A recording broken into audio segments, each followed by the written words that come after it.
I'm going to have to change my name to 2 Cents Attendance at this rate because it's another video about the attendance of a competition. This time it's the Rugby Championship. Initially I did Super Rugby against, not necessarily against, just compared with some of the European competitions.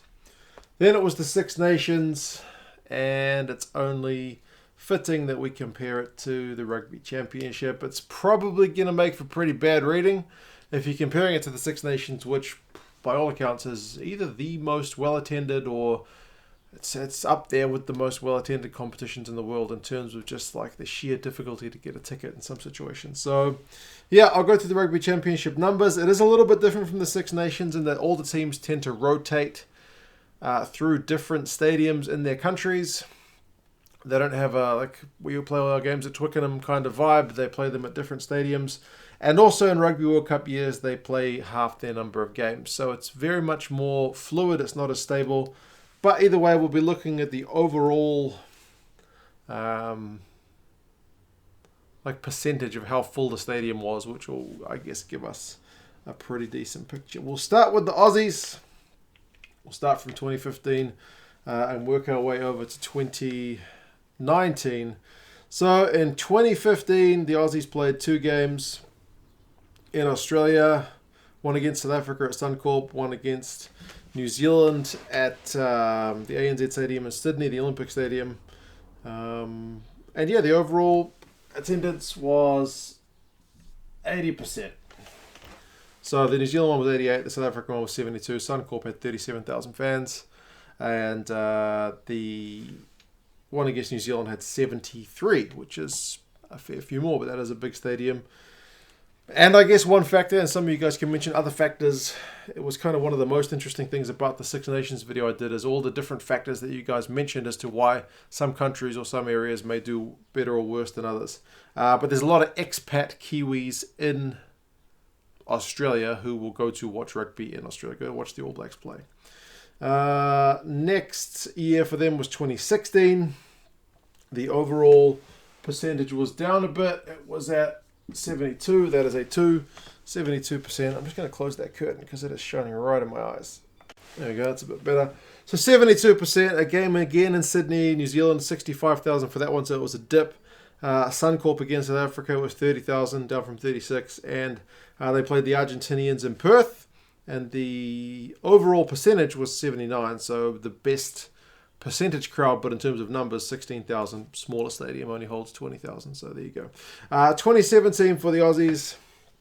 Again, it's a bit of a dip down to overall 69%. Again, they hosted the All Blacks in Sydney, 66. Perth was 86%, but again, a smaller stadium. And Canberra only managed to sell just over half the tickets when the Pumas went to visit them at GIO Stadium. 2018, the dip continues. It's a bit of a poor trend, isn't it? I guess it's kind of indicative of Aussie rugby, maybe. 64% in 2018. The best was the Sydney game against the All Blacks. Again, they seem to like drawing in that big crowd at Sydney. They had 66,000 fans for 79%. Suncorp was only just half full, 53% for the Springboks playing there. And then the Pumas at Seabus in the Gold Coast. I remember that one. It's like the Gold Coast and Brisbane aren't that far from each other, right? They played kind of 2 games within 2 weeks there, and it was probably a bit overkill. They probably shouldn't have gone to the Gold Coast straight after Brisbane. 58% there, so 64%. I guess a little bit on the positive side is the final year, 2019 World Cup year. Maybe interest in rugby is up. 77% with Suncorp getting 60,000 for the Pumas, which is a good number, seeing as Suncorp's numbers have not been the best. And then a great crowd over in Perth, not at the NRB Stadium this time, but at the Optus Stadium, which I think was a new one. They got 61,000 fans there, so overall 77%. But for that game, 94% sold out. So I mean, I had a look at the trending. It's hard because you got different teams playing in different stadiums. Obviously, they like to host the All Blacks in Sydney, where you got a big crowd and a lot of expat Kiwis. But Suncorp, every time they had a game at Suncorp, it was the lowest attended crowd in terms of the the percentage. Maybe they had more numbers, but the most full they ever got Suncorp was 72%, and that was in 2015. Perth, on the other hand, whichever stadium they played at, always had good crowd. 79%, again, in Six Nations terms, not that great, but in terms of these numbers, it's pretty good. 86% the following year, and then, like I said, 94%. So maybe more games in Perth is what the doctor ordered for the Aussies. Next, for the Pumas, again, they rotate the stadiums around. They only had one game in the World Cup year of 2015, and it had 62% of the seats sold. That was at Estadio Malvinas against the Aussies. So 25,000 people attended out of a possible 40-odd thousand. The next year, Salta as well attended, 93% of the seats taken. In Buenos Aires, the Jose Amalfitani had 93% again, though a bit of a dip. And this one's kind of a hard one to read as well because they played a game at Twickenham. So they still managed to sell, 48,515 tickets. But a lot of them would have just been English fans wanting to see the Pumas take on the Wallabies. So 59% brings us down to 82. But you kind of got to put a bit of an asterisk by that one, seeing as they played one game, technically not at home. So you got more than that one. The next year, again, Salta is good, 85% against the Box. Not so good in Buenos Aires this year with the Jose Amalfitani only getting 61%. So that's down from like 93 the year before. And then the final game at the Estadio Malvinas, 75%, so average of 74. So it's kind of down, up, down for the Pumas. And then the next year is a real bumper year. They're up to 90% in 2018. And the crowd at Salta is 101%. So they must have put some extra seating in, or as someone mentioned in one of the Scottish games, maybe stuffed some people up some jumpers. Likewise, the Jose Amalfitani game against the All Blacks was 101%. So they exceeded capacity. It was the Box game at Estadio Malvinas, which was 68%, which brought the numbers down. And finally, two games in the World Cup year of 2019, 86% for the Pumas there. Two games, one against New Zealand. Again, the Jose Amalfitani one's really up and down. The previous year, it's sold out. And then 2019, 63%. So a big change. Salta, they must have put extra seating in. They get 22,190 people. The capacity of that ground is 20,408. That's a lot of people up, a lot of jumpers. 86% for that year, like I mentioned, but 109% for that game, so exceeding capacity. So maybe a bit more of a positive news story there than for the Wallabies, which seem to be generally trending down, except for the World Cup year. And maybe this result is really bumped up by that new stadium getting that game out in Perth, whereas the Pumas one is... Salta is the consistent one, 93%, 85%, 101, 109, so very, very consistent. Estadio Malvinas doesn't do so well, and Jose Amalfitani in Buenos Aires tends to be a bit more fickle, I guess. I'm not sure. Maybe there's other sporting events on. Someone from Argentina will be able to give us a bit more insight into that, I'm sure. For South Africa, obviously bigger stadiums over there. 2015, they get 76%. Two games, one at Ellis Park against the All Blacks, which is 99% sold out, so pretty good crowd, 62,000. And then against Argentina at Kings Park in Durban, it's 53%, so a massive drop, 27,400 odd fans for that one. In 2016, it's up, it's 86% for them. This is after a World Cup year, obviously. So they play at the Mbombela Stadium against Argentina, 67%. It's the only time they play there in the last 5 years. Loftus against the against the Wallabies, 92%. And then Kings Park in Durban. Remember, the previous year was 53% for the Pumas. For the All Blacks, it draws 99%. So average for that year was 86%, like I mentioned. The All Blacks just seem to be a draw. That's just a thing. I mean, one of the guys on the Six Nations video mentioned, it's like in football, if you've got a big team like Juventus is coming to town, one of the Italians guys said, they're going to get more fans to watch that. Even if they're not Juventus fans, they just want to see Juventus play. their own team. So maybe that's the same with the All Blacks. 2017, it's consistent. It's also 86%. Port Elizabeth for Argentina gets 92%, which is impressive. So 42,000 odd fans. Because the previous 2 years, it's Argentina that seems to be the one that can't draw the South African fans out. The Bloemfontein game, 73% for the Wallabies. And then Newlands can't get a sellout for the All Blacks, 91%. So 47,000 odd fans there at Newlands. The next year is a slight dip. Remember, South African rugby has had some interesting times under Alistair Coetzee, so maybe this is part of the reason. Again, it's Kings Park in Durban for the Pumas, which can't draw the fans, 52% full. From memory, that game was really, really wet, but I could be mistaken. There was one game where I just remember it being really miserable. That might be the one. Port Elizabeth, though, good crowd, 90%, and then Loftus sells out 100% for the All Blacks game. So a full house there. And then finally in the last year, it's 82%, but it is just one game because it was a World Cup year, shortened year. So in terms of Rugby Championship, only the 3 games, only one at home for the Box, and it's the Wallabies at Ellis Park gets 51,000 fans, so 82% full. So far the numbers aren't, I don't think they're terrible. They're definitely not at the same level as the Six Nations, which a lot of them were either 100% or close to it. But we've still got the All Blacks to go.